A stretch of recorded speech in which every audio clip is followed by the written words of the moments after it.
Oi, gente, tudo bem? Marilene Matos falando. Eu vim aqui para falar de um assunto que está aí bombando nas mídias, né, nos jornais, todo mundo está falando sobre isso. É o caso da deputada Flor de Lis, né? Tem sido noticiado que ela se tornou ré, né, por cometimento de homicídio, né? Sem entrar em juízo de valor, em dizer se realmente ela cometeu, se não cometeu, porque nem cabe a mim e nem juízo político, tá? O que eu estou falando, discutindo aqui é o aspecto meramente jurídico, tá? O que cabe no caso da deputada. Eu achei interessante falar aqui sobre isso porque está tendo muita confusão. Está se fazendo confusão entre os institutos do foro, né, privilegiado, que todo parlamentar detém, e a imunidade parlamentar, são coisas diferentes, tá?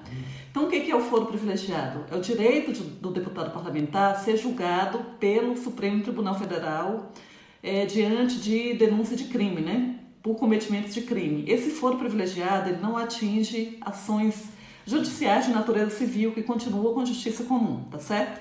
Aí uma dúvida que eu já vi muito aluno falar é o seguinte: professora, mas a Constituição, ela prevê o foro privilegiado. E ao mesmo tempo ela prevê a competência do júri para crimes dolosos contra a vida, tá?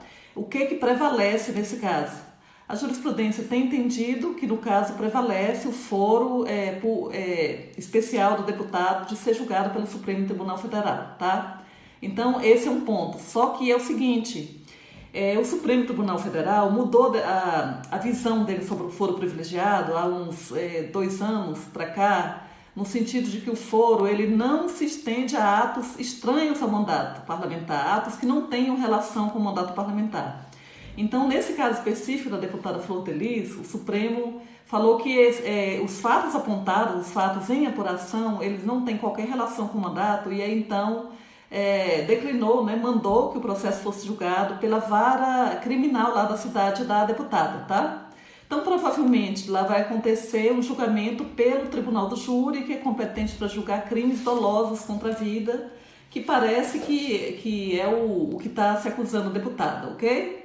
Aí uma outra questão, que aí a gente vai entrar no tema da imunidade, é a possibilidade de prisão de parlamentar, que é outra coisa diferente, tá? Então a Constituição diz que os parlamentares não poderão ser presos, a não ser no caso de crimes inafiançáveis e em flagrante, né? Então, esse crime, né, que está sendo noticiado, ele já aconteceu há mais de um ano, então não tem como se falar em flagrante, e por isso não tem como a deputada Flor de Lis ser presa agora por esse crime, tá? Porque ela ainda está no exercício do mandato. Se ela vier a ser condenada, né, ela ainda tem a possibilidade de esgotar as instâncias, e aí ela só teria uma prisão com o trânsito julgado da sentença penal condenatória, ok? Então, por hoje o que a gente tem é isso: deputada federal Flor de Lis tem imunidade para prisões como qualquer outro parlamentar. E aí eu queria dizer que o foro, essa imunidade, ela é criticada, mas foi um pensamento do Constituinte de 88 para proteger o mandato parlamentar, tá? O mandato conferido pelo povo, para evitar que o deputado federal fosse perseguido, né? Tivesse um constrangimento ilegal, tá? Como que poderia acontecer para a deputada federal então ser presa? O que poderia o Congresso fazer nessa hipótese? Aí a gente vem ali na Constituição Federal, que também prevê como hipótese de perda do mandato parlamentar a conduta incompatível com o decoro parlamentar. Mas quem vai dizer se essa conduta é incompatível com o decoro parlamentar? É o próprio Congresso Nacional, tá? A própria Casa Legislativa, no caso, a Câmara dos Deputados, é quem cabe decidir se aquele comportamento, né, se aqueles fatos noticiados ferem o decoro parlamentar, tá? Atentam contra o decoro parlamentar. E esse julgamento, ele é de natureza política. Ele independe ali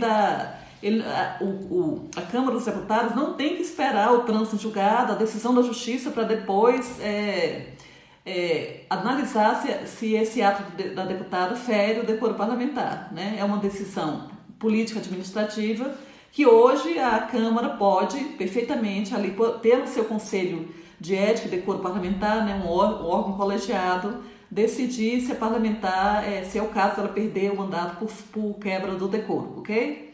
Caso isso não aconteça, né, a Câmara não decida por hora não cassar o mandato da deputada Flor de Lis, Se tiver depois um trânsito em julgado, ela for condenada e essa sentença transitar em julgado, é também uma hipótese, né, de perda do mandato parlamentar. A Constituição diz que perderá o mandato parlamentar o deputado federal que tiver condenação criminal transitada em julgado, ok? Aí, obviamente, a partir do momento que ele perde o mandato parlamentar, ele também vai poder ser preso, porque ele não tem mais a imunidade contra a prisão, tá certo? Então, era isso que eu queria trazer aqui. Eu estou vendo que o pessoal está confundindo foro, que é competência do Supremo para julgar deputado em crimes, com a imunidade, né? Que nesse caso é uma proteção do parlamentar de não ser preso, ok? Então é isso, pessoal. Obrigada aqui por me ouvir e até a próxima.